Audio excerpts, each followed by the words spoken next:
Welcome to Rust Buster's installation guide for Nissan's 1997 to 2004 Frontier. Before you begin, if you are uncomfortable performing any of these procedures, we strongly suggest seeking a qualified professional. Make sure you have all required tools and utilities. Follow all manufacturer safety precautions. Step 1. Disconnect the vehicle's battery. Inspect for fire hazards such as leaking fuel lines or engine components. Repair or remove any hazards before starting. Step 2. Jack up the truck and support it with jack stands.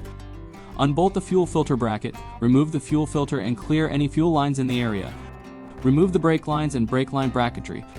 Unbolt and remove the drive shaft safety loop. Remove the fuel tank. Step 3. Remove the factory center crossmember. Grind the work area clean of rust and debris. If the frame rails need repair, install the required repair kit before continuing. Step 4.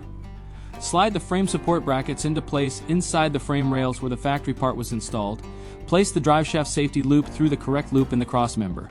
Then slide the replacement center crossmember into the frame support brackets.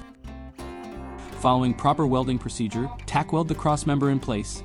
Then weld all edges fully. Step 5. Paint the part with rust-inhibiting top coat.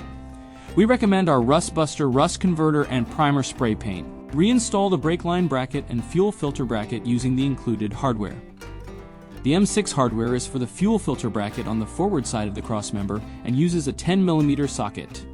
The M10 hardware is for the brake line bracket and the rear side of the fuel filter bracket and uses a 14mm socket. Reinstall the fuel filter, fuel lines, brake lines, and drive shaft safety loop. Reinstall the fuel tank if it was removed.